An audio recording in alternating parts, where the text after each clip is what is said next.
And for today's training, we just have half day. And we divided them into two sections. One is conduct a lecture by Peter Wilcock. Maybe he will do a conclusion for the settlement the channel designs. And the second section is for Blair.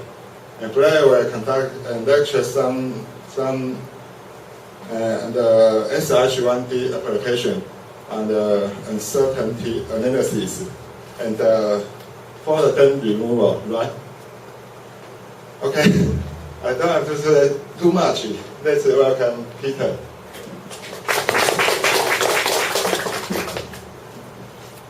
Good morning. Thank you for coming back. I want to begin by showing you the material that I will leave for you. So there is a folder, and it has 3 folders within it. One has lecture slides from yesterday and from today. One has the spreadsheets from yesterday. And then the one called papers has a number of papers that help explain some of the material that we covered. And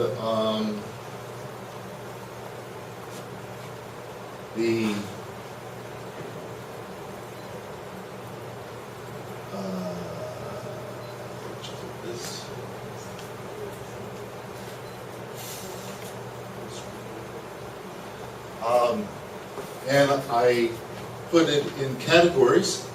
So there are 2, we talked about how to estimate transport rates yesterday, and there are 2 documents, one paper and one manual on estimating sediment transport rates.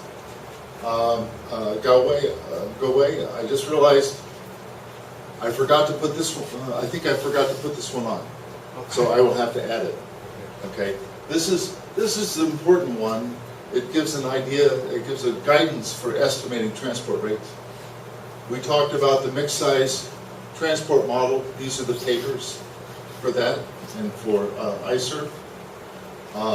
We talked about the inverse application, and here's a paper. We talked about the effect of sand on gravel transport. We talked about a simple model that was developed by Francis Henderson. Here's 2 papers, and we talked some about sediment budgets. Here's a paper on the removal of a large dam on a river in Oregon, a large energetic river. A couple papers on stream restoration.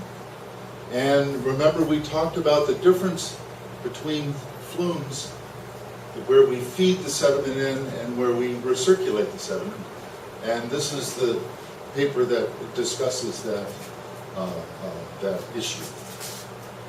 Okay?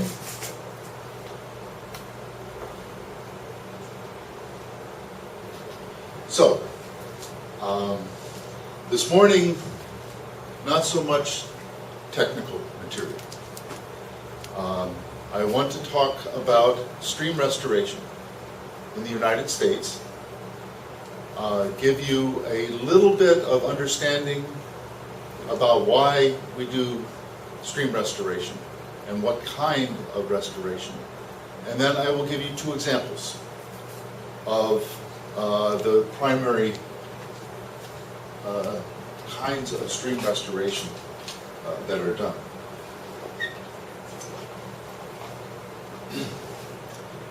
This is my dream for what stream restoration will look like in the future in the United States. But we have not yet achieved this dream. The dream I have is that restoration would be a rational activity. That, I'll say,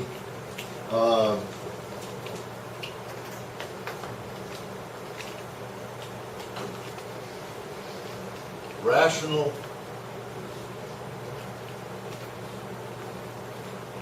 and intentional.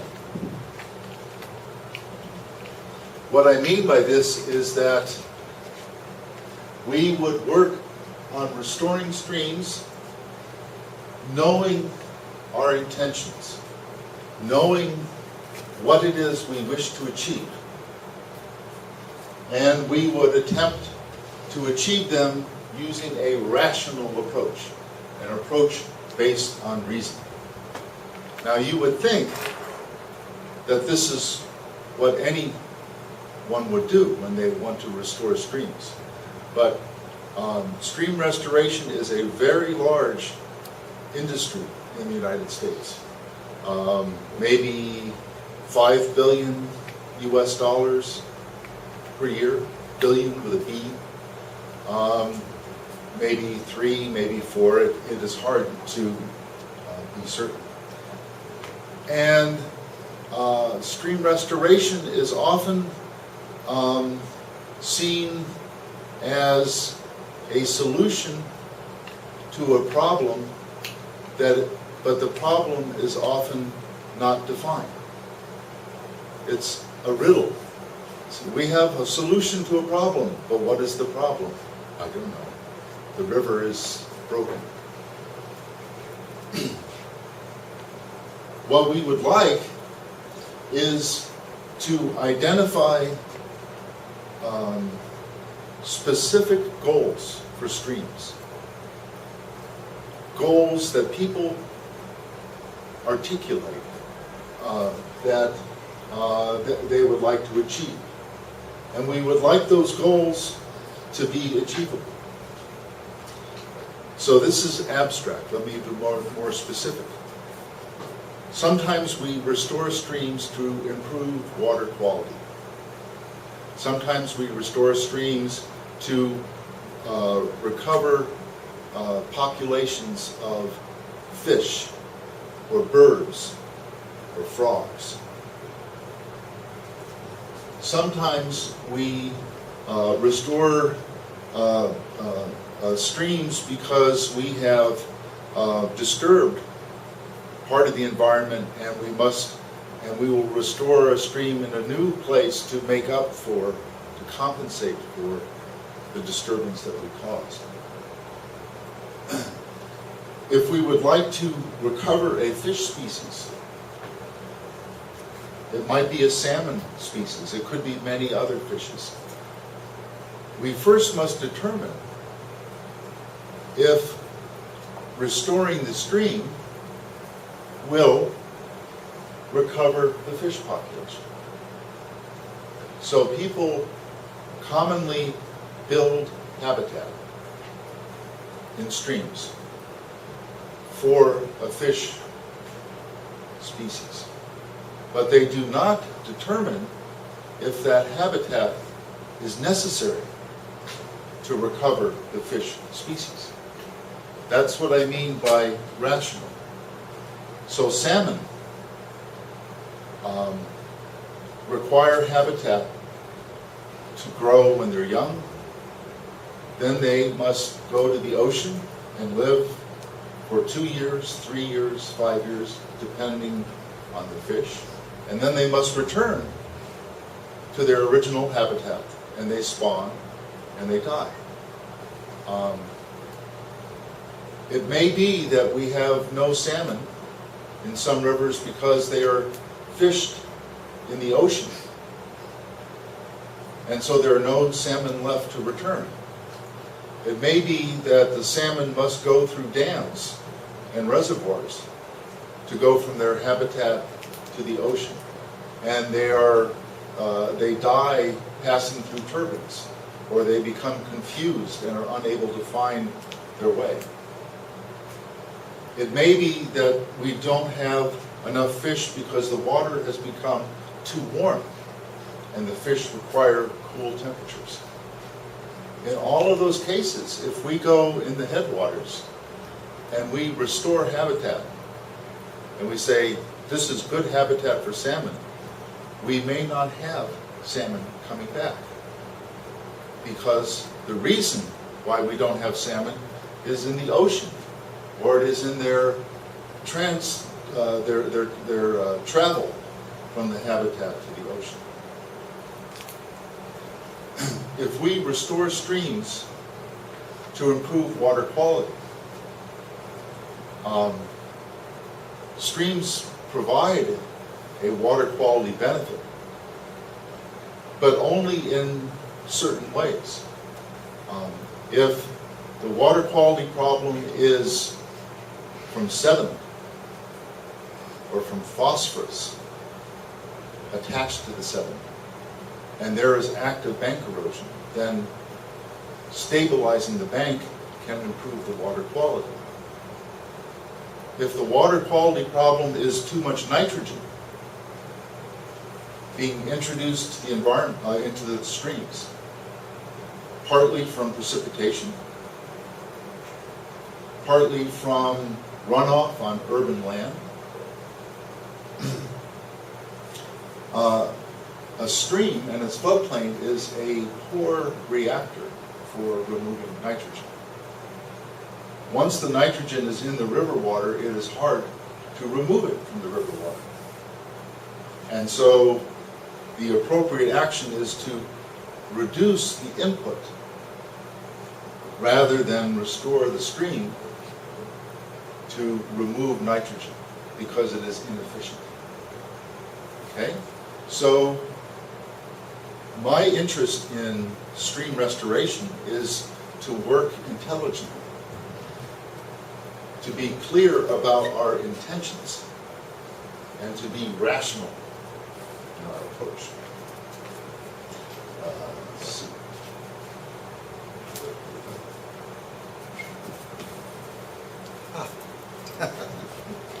Okay.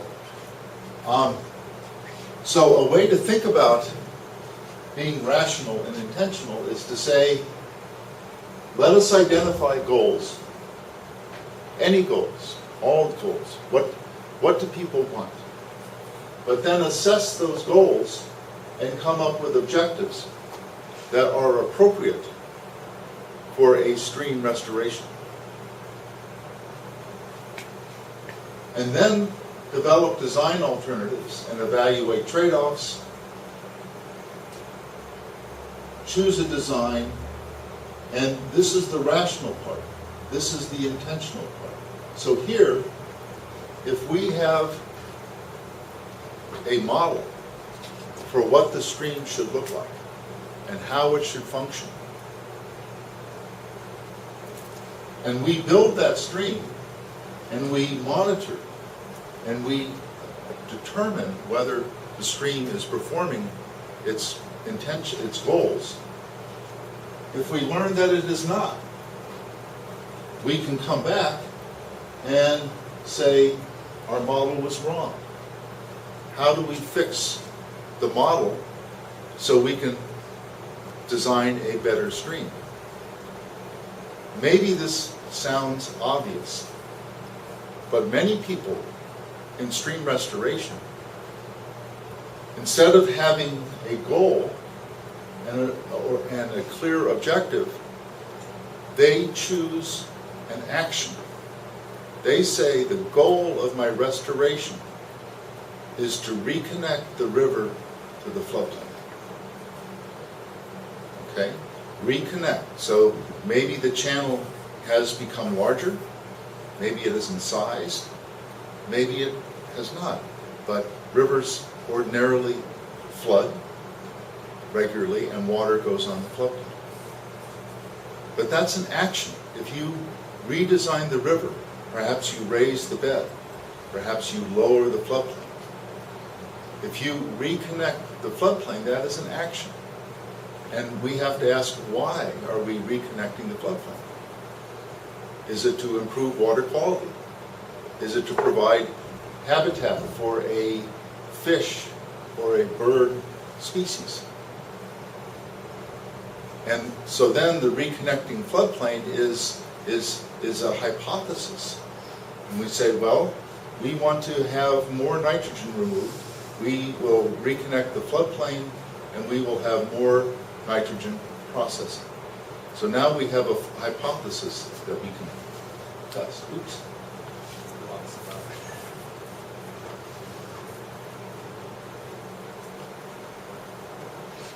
I'm going too slow. It's a self-timer. Yeah. Okay. Anyway, this is the intentional and the rational part. The other mistake that is often made in stream restoration in the United States is that the context is poorly understood. The problems may be caused by changes in the watershed. And ecosystems are complicated. They're not a local phenomena. They are, the ecosystem in a stream depends on many connections. And so you must ask questions in developing your objectives. Can you achieve your goal with a stream project? Is a stream project the best way to achieve your goal? Or, for example, in water quality, it is probably better to reduce the source of pollution rather than to remove the pollution once it's in the river. Okay. And of course, the broader context provides food webs, life histories. It provides the boundary conditions for the models that we would use to represent the system. And then there are many social interests that must be balanced. So why do we restore streams in the United States? What are the main reasons? Most commonly, there are three. One of them is simply if a stream is threatening infrastructure. A road crossing is being eroded. Bridge piers are being scoured. Most commonly in cities, our wastewater lines, our sewer lines, run along the streams for gravity drainage to the wastewater treatment plant. If the stream is migrating, if the bank is eroding into the sewer line, then this bank must be stabilized or the sewer line will break and leak into the river. While doing those infrastructure protection actions, people add on and say, well, we can do some restoration. We can provide some habitat. We can improve the ecosystem. And then there are water quality requirements. So in the most important law in the United States that drives water quality, stream restoration or water quality is the Clean Water Act. First passed in 1969. Okay? And it causes stream restoration in different ways. If a river is identified as polluted, then the state must report to the federal government that this river is polluted, and they must develop a plan for reducing the pollution. Now, pollution is not just discharge from wastewater treatment plants and from industry, but it is runoff from cities, runoff from agricultural fields. And so the local government must develop a plan for improving the water quality. And one of the tools they use is stream restoration. Unfortunately, as I mentioned before, if streams are a poor reactor for removing pollution from many pollutants, it's inefficient. If you wanted to design a reactor to remove nitrogen from stream water, it would not look like a stream with water passing through. It would look like a pond where the water has a long residence time and nitrogen can be removed. Another part of the Clean Water Act says that if you disturb a wetland or a river, you must mitigate. You must compensate for what you have done. So the policy says if you wish to take some action in a wetted area, a wetland or a stream, you must first try to avoid any impact. And then you must try to minimize the impact. And then the impact that you make must be mitigated. So if you build a development, a new hotel, and you must fill a wetland to do that. So there was a wetland, you fill it, you build your hotel, you must build a new wetland somewhere else. And it's the same process with streams. Now, an interesting development in this modern world is that some people who cause disturbance or damage to the environment do not wish to do the mitigation. They would like to buy it. They would like a market where they can buy credit for mitigation. And so we have entrepreneurs, whom we call bankers, who invest their money to build wetlands and to restore streams. And then the government assigns credits to those actions. So you might restore 1 kilometer of stream.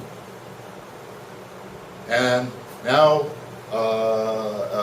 the highway administration builds a highway, and they must disturb 1/2 kilometer of stream.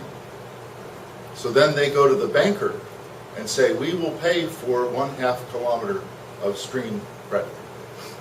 So it is a market, a capitalist market that is beginning.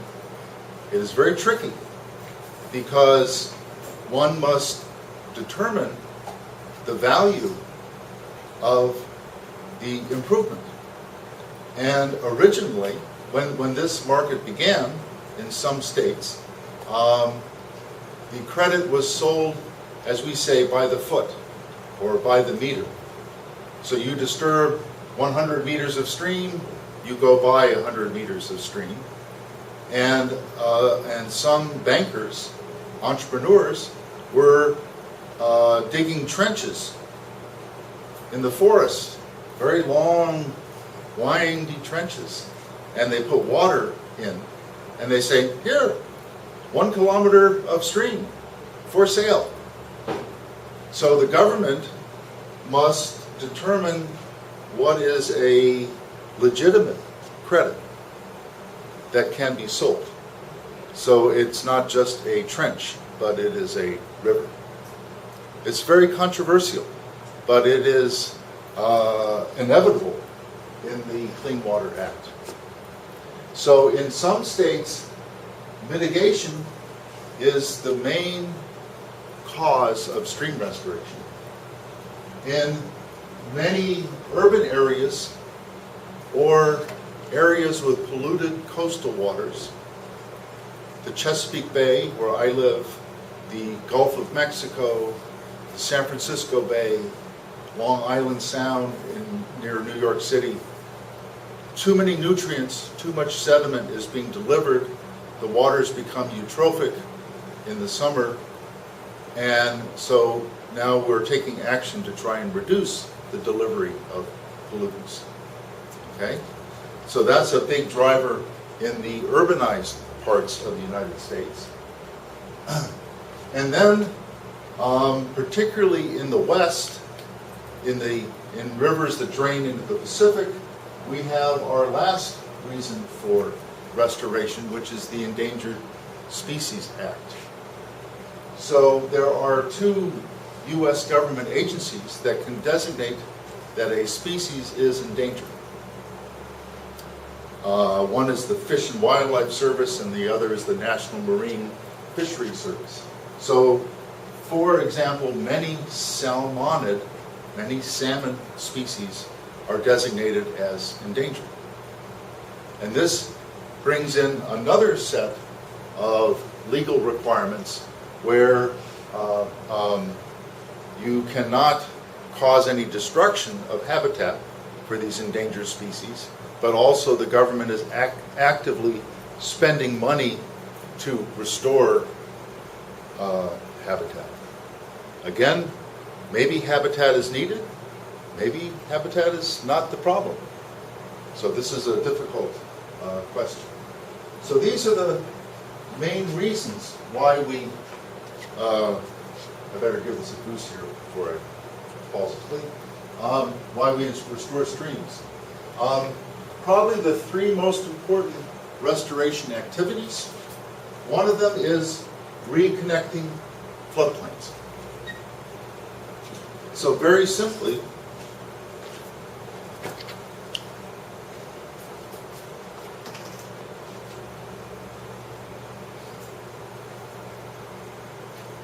if this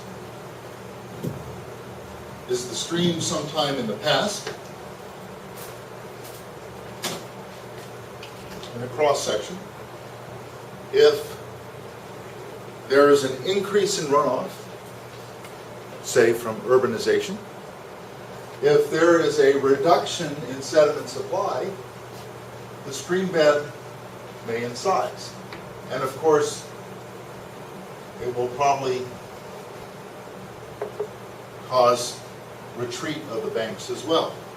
So the entire cross-section is larger. Now, if this channel, when it was natural, had floods out onto the floodplain, 2 years out of 3, the 1.5-year flood, maybe this channel, now that it is in size, may flood only 1 year in 10. So what had been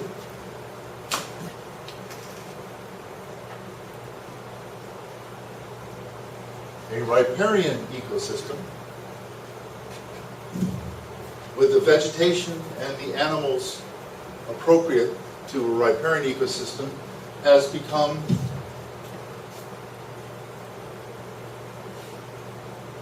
an upland ecosystem. And if there is a water quality function that is performed by water going onto the floodplain, if the water has a long enough residence time, some nitrogen can be removed, some pollutants may deposit in the floodplain. And so the goal is to reconnect floodplains primarily for water quality benefits. It's very difficult to quantify the water quality benefits. Usually they are not quantified. Rather, they say, we have reconnected 10 kilometers of floodplain. God is smiling on us. We are good people. We have done good, without quantifying the benefit. And if the benefit is not quantified, it is very hard to know whether the money that was spent wisely. Perhaps the same money could be spent keeping the pollutants from entering the river. Perhaps a less expensive, a cheaper alternative could be used and more length of river could be treated. You cannot make those decisions without quantifying the benefits. The second most common activity, provide habitat. There is a phrase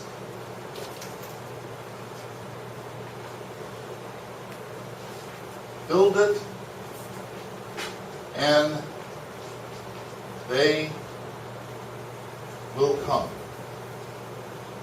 It's actually a phrase from a movie about baseball, but the idea is if you build habitat for a species, the species will come. Well, maybe it will, maybe it won't. Again, with the salmon, if they're all fished and eliminated in the ocean, and you build habitat in the mountains, there's no fish to come back. If the fish cannot pass over the dams to get to the habitat, they will not come. And the last common stream restoration activity is fish passage. So for fish that migrate upstream, downstream, or from a river to the ocean and back, if there are blockages, then those blockages should be removed. These are the most common activities. Each one of them is difficult to quantify. It's difficult to demonstrate that the restoration action is producing benefits.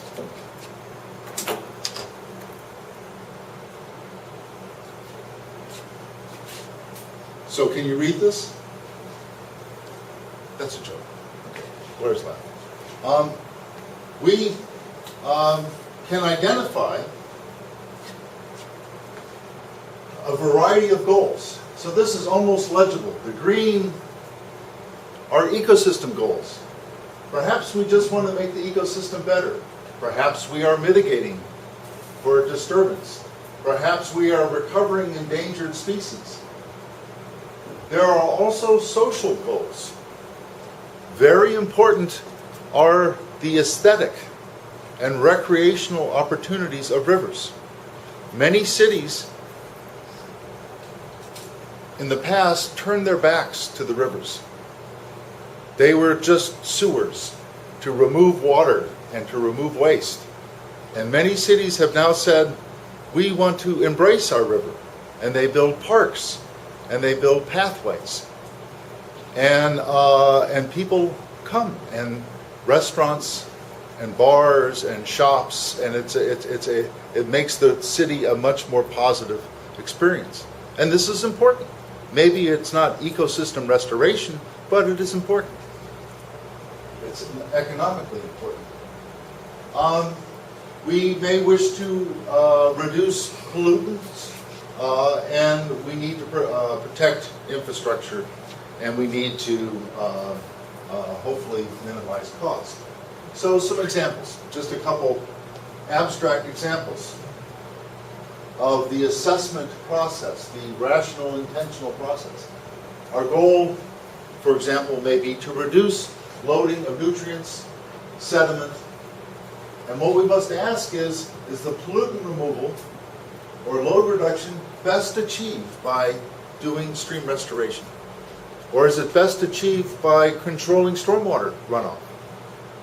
Putting in permeable parking lots, disconnecting the downspouts, draining the roofs of buildings. So if we, and then some of the things we must account for are the flow regime, the sources of the pollutants, future watershed development plans. If we decide that it is appropriate, then we develop objectives that would say increase removal, say, of nitrogen. And our metric would be, let's remove 100 kilograms of nitrogen every year, more than we did before. And let's develop a model that shows how to do that. And if we monitor and we determine that we did not remove the nitrogen, then we can come back and say, well, maybe we need a different design or a different approach, or maybe we come back and we say that the goal was inappropriate. But the purpose, the challenge is to take an action for a known intention and do it rationally, so when you evaluate if you were successful or not, you can make rational changes to your plans. So if our goal is to recover or support a population of fish or frogs or insects, we must ask, are factors at the reach scale limiting? Are they sufficient? So there is, in ecology, what we call limiting factors analysis. It addresses this question: if we build it, will they come? Okay? We determine whether local conditions are limiting the biological population. Many factors must be considered: migration, predation, and competition.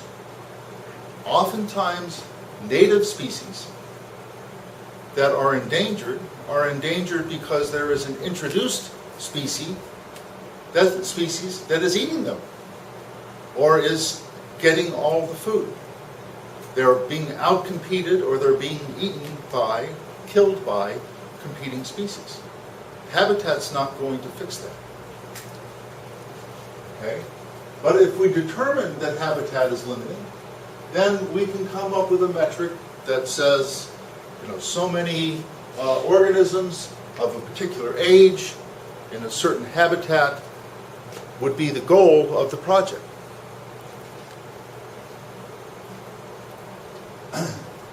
Again, one of the main reasons why we do stream restoration in the United States has nothing to do with restoration.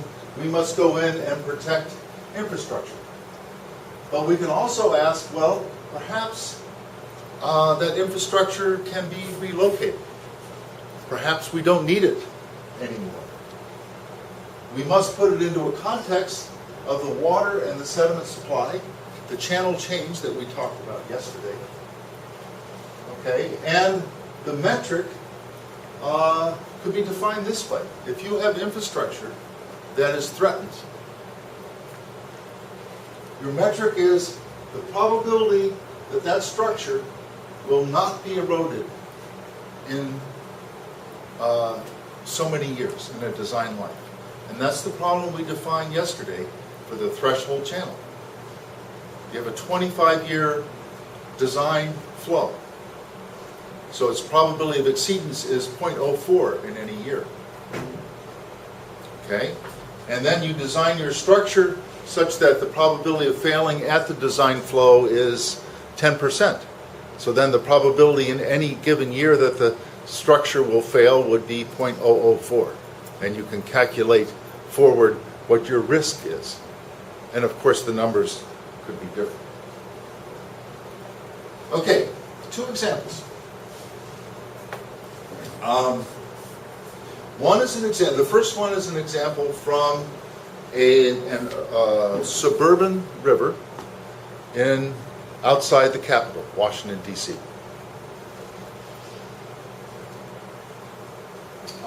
It's called the Northwest Branch of the Anacostia River.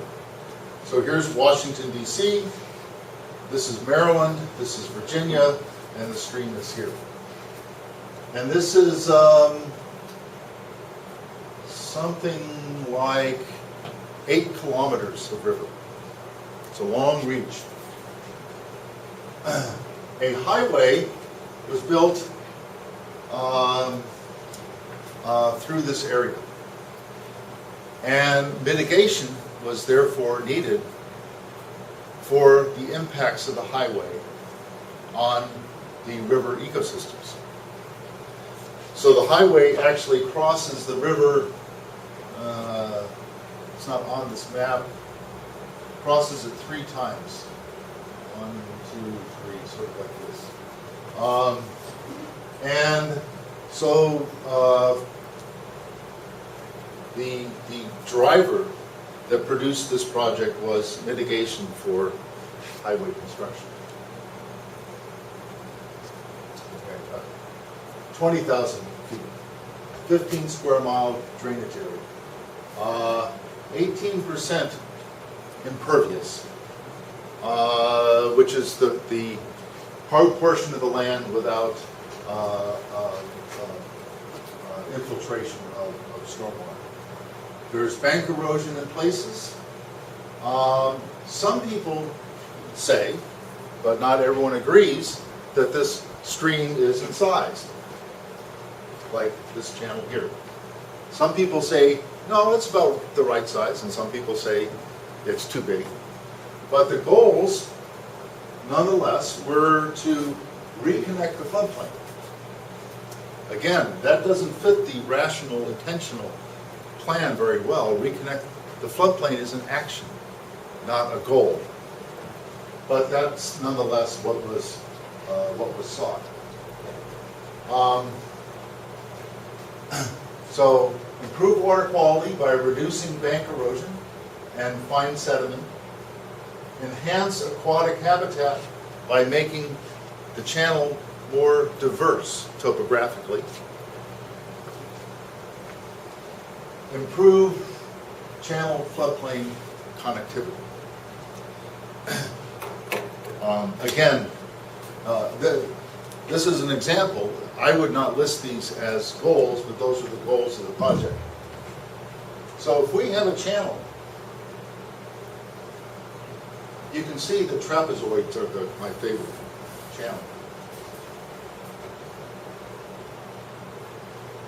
So this is an approximation of the existing channel. And if we wish to reconnect the floodplain, we have two choices.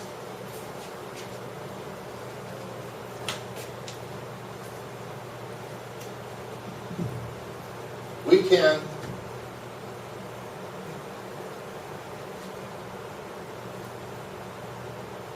remove the floodplain.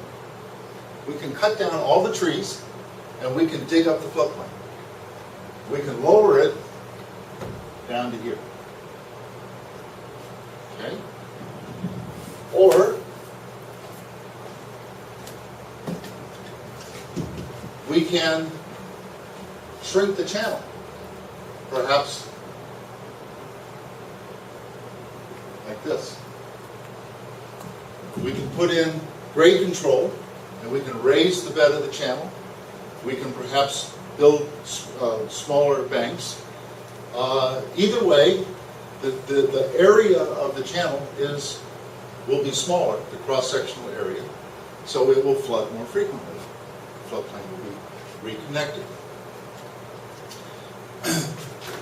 It turns out in this case, neither one of those options was desired. The floodplain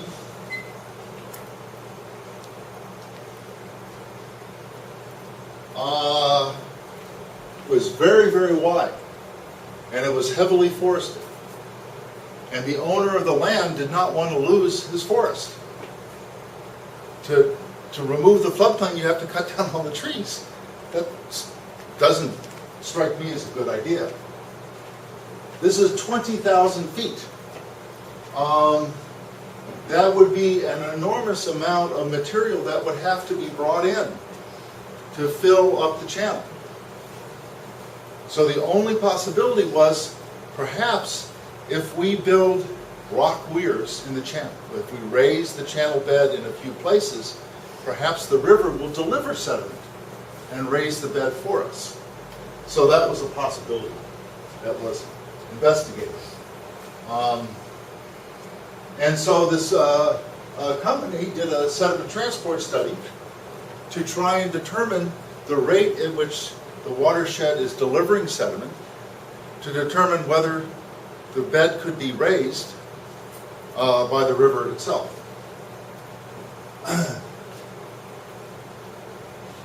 And there's our 5-gallon buckets, and a team of people putting the buckets into the river, and there's the buckets installed. Okay?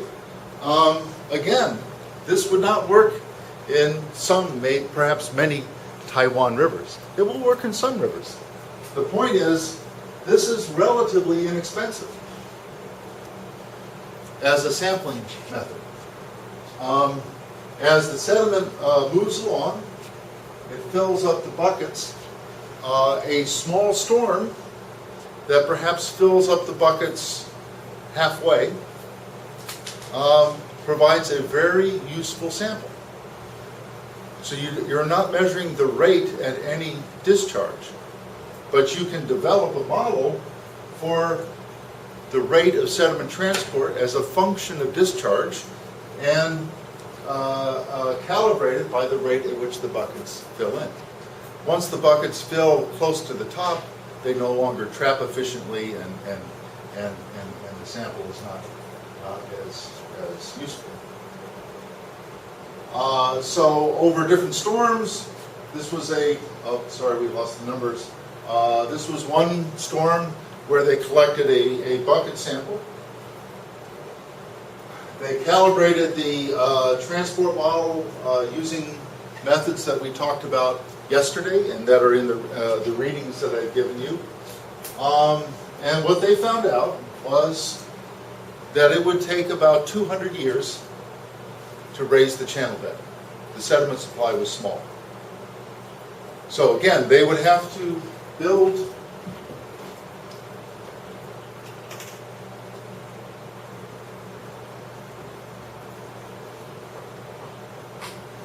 a rock weir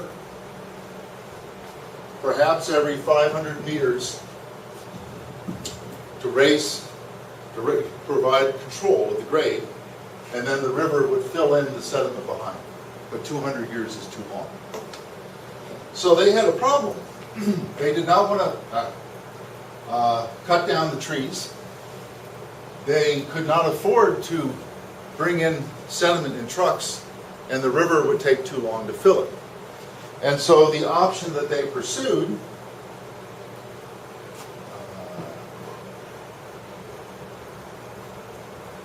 was to increase the channel roughness. And so they installed wood structures. They simulate trees falling into the river. This is an irony of modern river engineering in the United States. For a long time, trees would fall in the river and we would remove them so that the river could more efficiently transport water, and we would reduce flooding. Now we're putting trees back in the river because they provide diverse conditions of velocity and depth and substrate, which are seen to improve habitat. Okay? And so the goal here was to introduce wood into the channel to increase roughness such that the flow depth would be greater at a given discharge, and the floodplain would flood more frequently. In fact, what they had to do was a combination. They raised the channel in some places, particularly where, floodplains are not flat like this. Floodplains have topography, so they would raise the channel locally where water could easily get out onto the floodplain, and then they increased the roughness. They tried to develop a compromise approach that was not so extreme as these two choices here. They've just finished this project and they're monitoring, and we'll see how that works. So that's a case of urban floodplain reconnection. So here's a second case. This is the Trinity River in Northern California. So here's San Francisco. This is the Great Valley, or the Central Valley of California. Blair, are you going to talk about the San Joaquin? Yeah. Okay. Well, the San Joaquin is the river that drains the southern half. The Sacramento is the river that drains the northern half. These are the Sierra Nevada mountains. Here is the Trinity River. This is the Klamath River. Major salmon fishery in the past. And there are Aboriginal or Native American tribes whose livelihood depends on this fish. Okay? And this is the dam that Blair built, or at least his agency. In 1963, what a time for dams. In Taiwan, in the United States, all the big dams were built.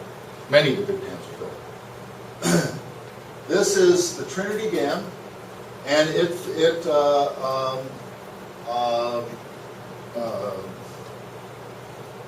holds the water from the upper third of the drainage basin.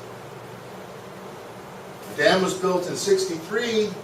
Decline in these three salmonid species, Chinook, coho, and steelhead, are shown there. The amount of fish decreased substantially. So I'll briefly explain why and what happened. and then I will explain the restoration program that is ongoing. Okay, so this is the second reason for restoration in the United States, driven by the Endangered Species Act. Okay, some of these species are listed as endangered. And for those of you who are not fish experts, individual, we call them runs of salmon, are considered a species. So even though there may be Chinook and coho and steelhead salmon populations in Alaska that are healthy, if the populations on the Trinity River or the Sacramento River are not healthy, those are considered different species and therefore endangered. So here's the record of daily flow at a gauge downstream of the Trinity Dam, going all the way back to the early part of the last century.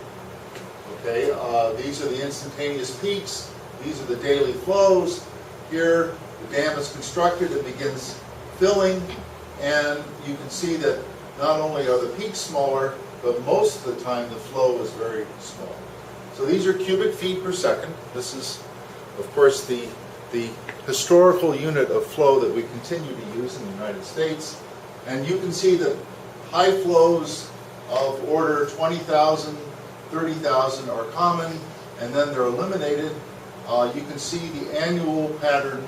The runoff is highest in the winter months when you have the most precipitation. In a river carrying this kind of flow, as soon as the dam was built, the flows were held constant at 150 cubic feet per second. So,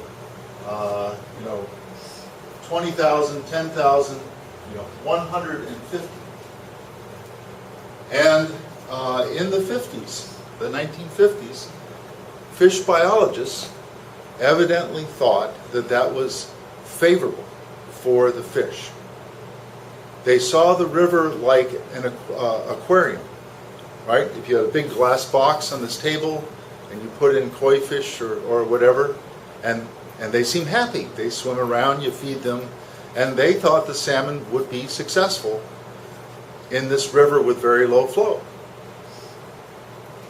But it didn't work out that way. These releases have been for restoration purposes. These were for safety of dams. There were times when the flow was so large they had to release water. So here's some measures of flood frequency: the 2-year event, the 50-year event. 2-year went from 15,000 down to 1.3 thousand. 50-year event decreased similarly. When the dam was built, you might wonder, how was it that they could release 150 CFS continuously? 90% of the water went into a tunnel and was diverted to the Sacramento River. So here's the Sacramento River, here's the reservoir. 90% of the water went through a tunnel out of the watershed. That's how they could have such low flow all the time. So here's the thing that the biologists and the designers of the dam did not anticipate. So here is air photos of the river immediately after the dam was built, 6 years later, and today. So this is probably 100 meters across here, a fairly large and steep gravel bed river. Very dynamic, very little vegetation within the active channel. Now you remove the high flows and the river becomes lined with vegetation. Vegetation, trees become established within the channel, on the channel margin. And by this impact was recognized within 10 years. okay? And as those trees grow and become large, even large floods would not be able to remove them. So the channel is much narrower, and it ends up with a simpler topography. So if this was the original channel, now the flow for many years was down here, the trees established, and then the trees, when the flow was higher, would trap sediment, and so now the channel that used to be like this becomes almost like a rectangular trough. One thing that is important for fish is they like a range of conditions. The little fish like slow water that they can, and the large fish like slow water they can rest in. They like slow water that is close to fast water, so they can rest in the slow water, and when they see food in the fast water, they can jump out and eat and then go back and rest. They need slow water with cover over it to hide from predators, so they won't be attacked.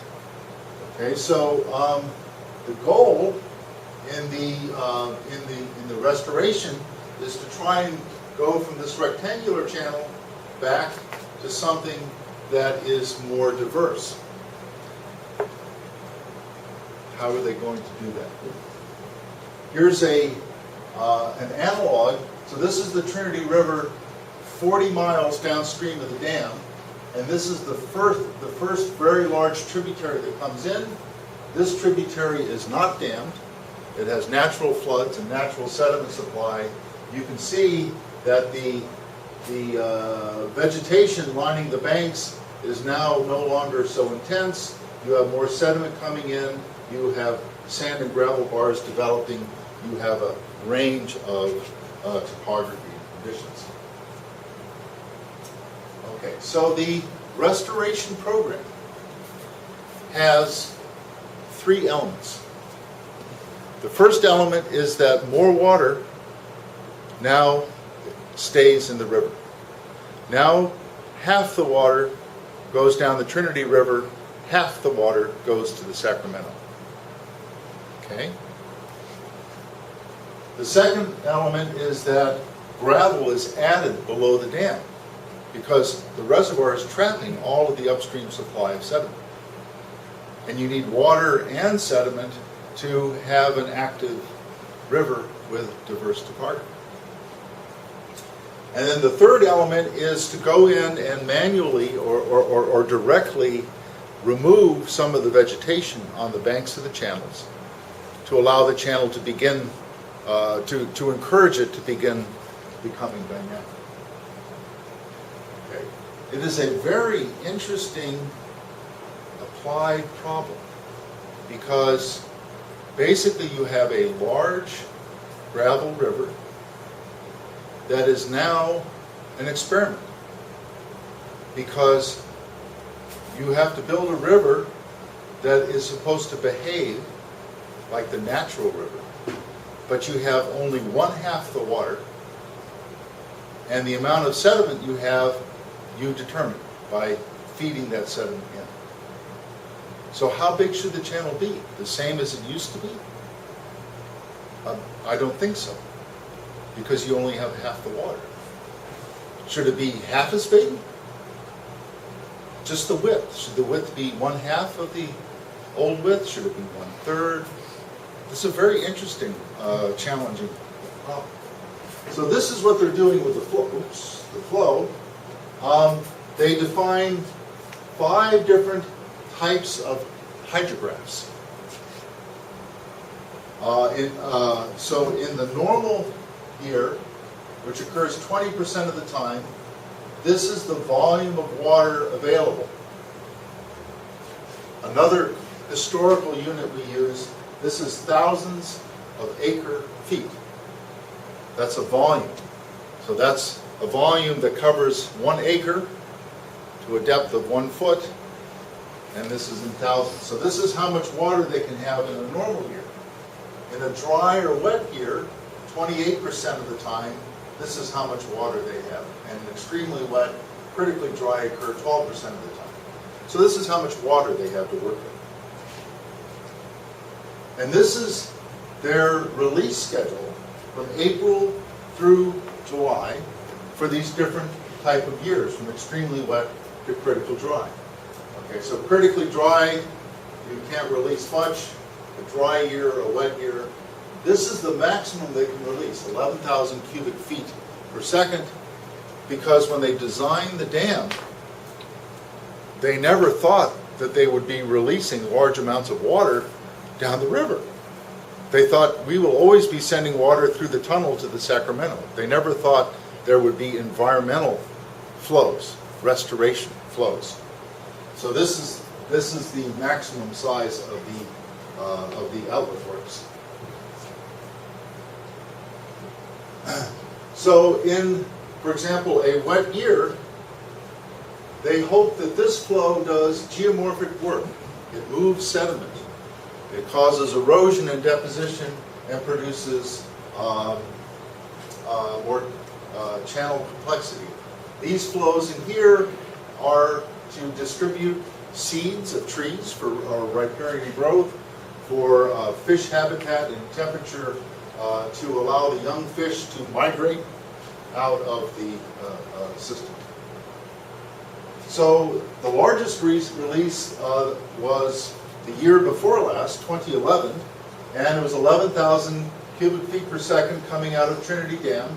This is the powerhouse, this is the emergency spillway. This is a re-regulating dam downstream. The water is being released. The gravel augmentation.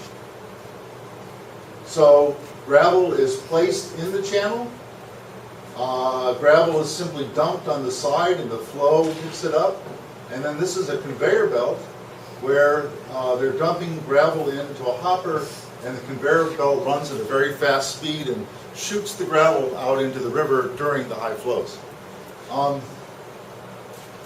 This must be done in perpetuity. This must be done forever. As long as the dam is there and they are releasing water from the dam and that water can move sediment, they must add sediment to replace it. It's very expensive and it has its own environmental impacts. The trucks, the mining, all of that. And then there are the construction actions. So you can see here the vegetation along the bank, and here they've carved it back. This is not the full width of the original channel. Look, the original natural channel would have been much wider, so they're trying to build this more narrowly. They're trying to build more complexity into the channel. They're trying to put more wood into the channel that will help maintain the complexity. Here's a couple measures of changes. A photograph in 2010 and in 2011. You can see this bar here outlined in blue. After the high flow release, there was erosion on this bank. There was deposition of a bar here, and this bar migrated downstream. This is part of their goal. It's also, we should be humble when we try to work on streams. Mother Nature, streams are much more powerful than we are as humans. This is a modest victory. If there were no dam, there would be high flows that would utterly rework this entire area. But this is, excuse me, this is what we can do with about $10 million American dollars per year. This is not cheap. Here's some other changes. A bar feature in 2010. You can see a fair amount of new deposition. Here are some constructed sites. This has been very challenging. Oops. They have tried to build in complexity by adding an extra channel, a side channel on the bar. oftentimes these fill in during a high flow. Here they built an extra bend in the river. Well, it just filled in. This is not easy to do. It's a major experiment. Here's another site with this meander was constructed, and then they added gravel right at this location. The gravel successfully moved down and produced some bar growth. Okay, these are modest changes on a big river, but this is what can be accomplished with the restoration. There were other challenges, and you may have this issue in Taiwan as well. After the dam was built, people built their houses down near the river. We have a big dam, we have flood protection. They built bridges that were very low that had to be replaced. If they wanted to have an 11,000 cubic feet per second flow, the U.S. government came and built new bridges for people that would be high enough. Okay, they had to protect water wells. They had to move one house. So this was government spending that occurred to prepare the infrastructure for the restoration flows, even though what they were replacing was not legal. I mean, people built, the dam was built, people built too low, but nonetheless they felt they needed to make these changes. And this is my last slide. This is a better picture of that sampler I showed yesterday, the so-called Toutle River sampler. You can see how big the opening is. This is a very heavy sampler, but if it is deployed off of a cataract, off of a raft, because the point of suspension is very close to the water, it performs reasonably well. So the Trinity River is one of our biggest restoration efforts. And the reason why it is big is that the American Indian tribes who lived on the river, the Aboriginal peoples, were able to successfully sue the government. And they said, you built this large dam. This large dam has caused the fish population to decrease. The fish are our livelihood. You must fix the problem. Okay? So the Bureau of Reclamation, where Graham works, is now required to do this restoration program. Again, it's about $10 million US per year. It's been going on in various forms for 20 years. Okay, but we must be humble. There is only so much, even with $10 million, that we can do to a large river. But leaving more water in the river, adding some of the sediment that is being stored below, adding sediment below the dam, some construction projects to help unlock the river channel. This is the recipe. This is the combination of activities that are being attempted. And we do not yet know whether there will be more fish, although this year there was a very large return of salmon from the ocean up to the Trinity, up to the upper part of the river. But salmon populations vary considerably from one year to the next. So the fish that returned this year went to the ocean 2 years and 3 years and 4 years ago. So there's a period this year. So those are two examples of restoration, and I would be happy to answer some questions if anyone has some questions. Yes. Straight to higher school takes you The first question is, you talked about in some area in the United States, some river and wetland can be replaced to other ridge,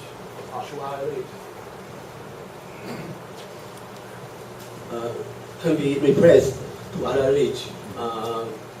I'm wondering if the wetland or river, they move to the same river only upstream and downstream, or they can be moved to move another watershed or to anywhere they Yes. can move to.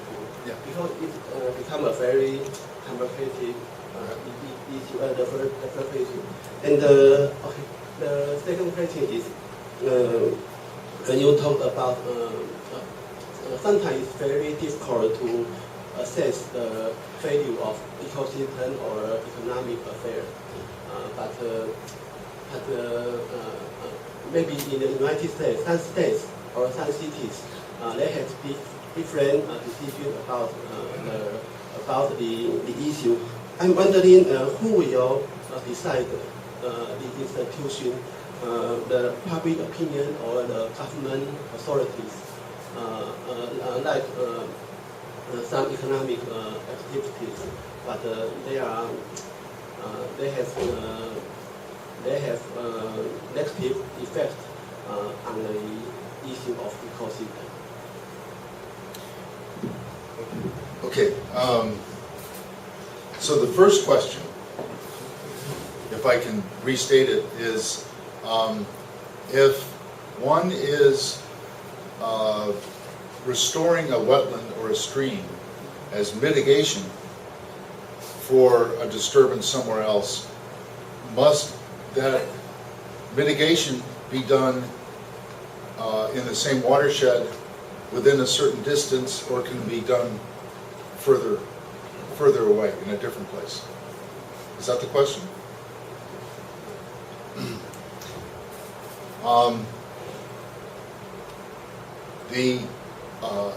The regulations vary from one state to another state. So there are 50 states and 50 sets of regulations.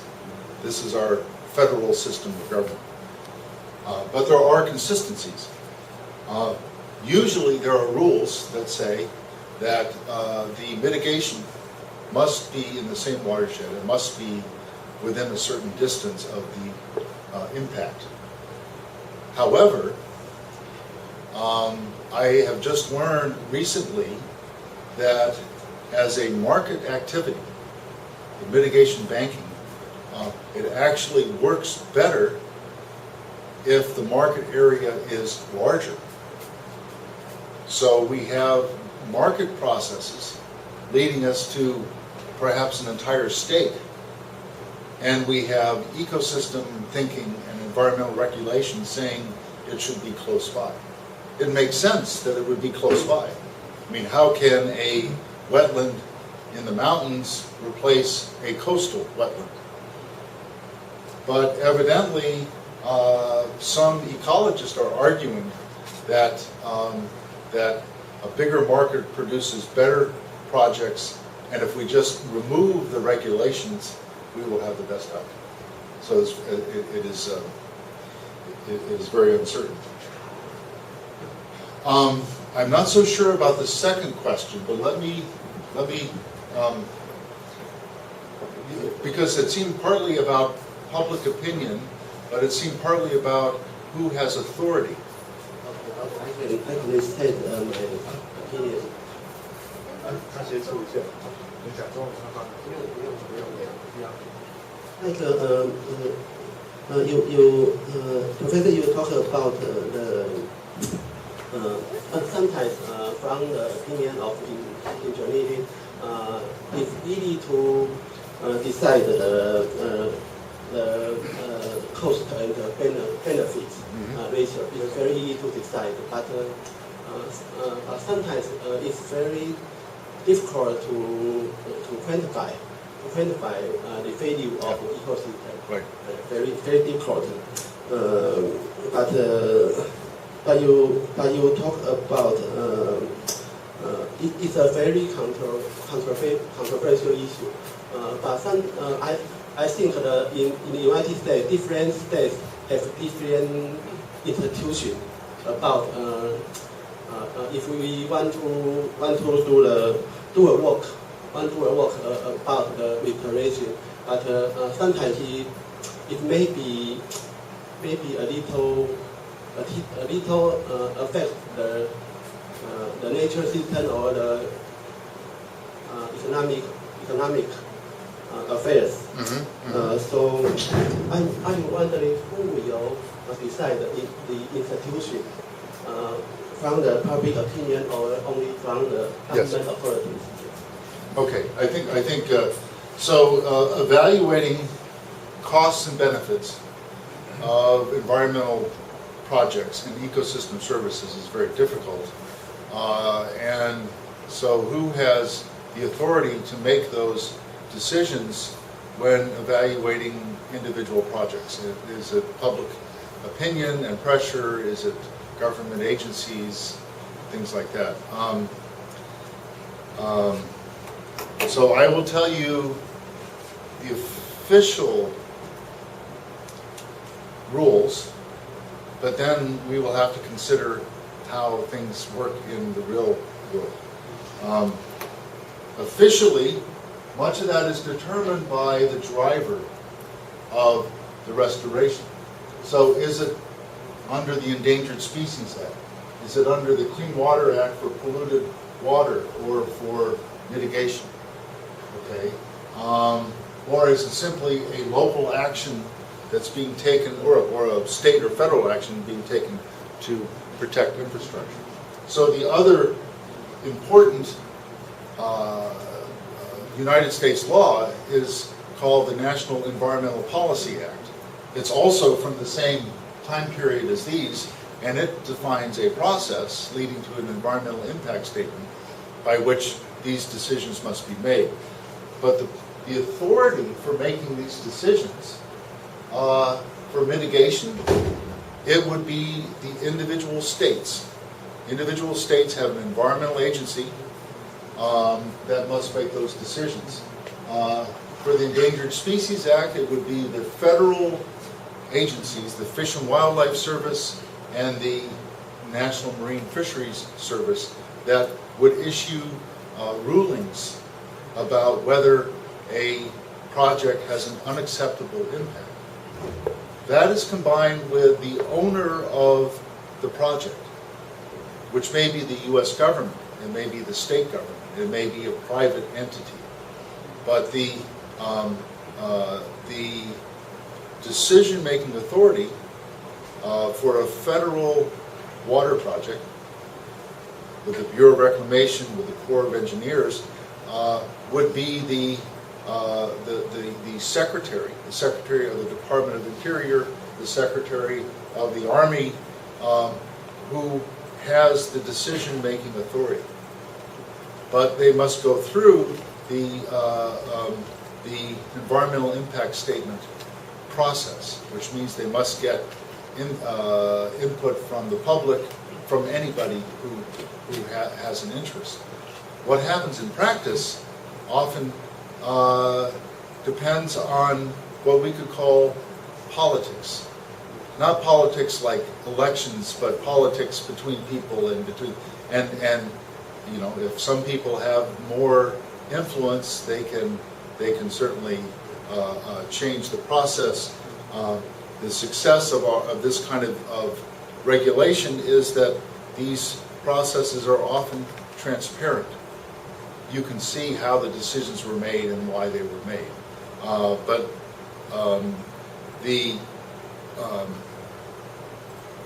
Army Corps of Engineers, the U.S. Army Corps of Engineers, has large authority, both in terms of the number of projects they have, but because they also have regulatory authority. They give permits for people to work in the rivers. So that authority to issue permits gives them power, influence over the decision-making process. It's not simple. Yeah. Thank you. 还有问题吗？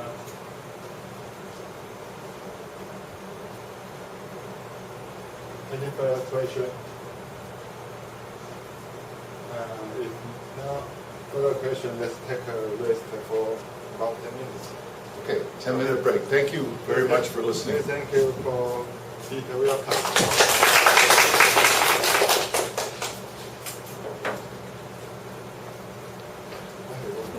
Yeah. I'm impressed by your case study. I wonder if you could compare from your photo for the cinema movie and your watching. How would you get the idea of maybe here? It is included in your project. Well, it's not my, it's, as a matter of fact, there's a very good website that I can give you access to the whole restoration program. So they have paid for some material photographs. They have paid for LiDAR. They have, and that's part of the benefit. The other part is, this is a reasonably large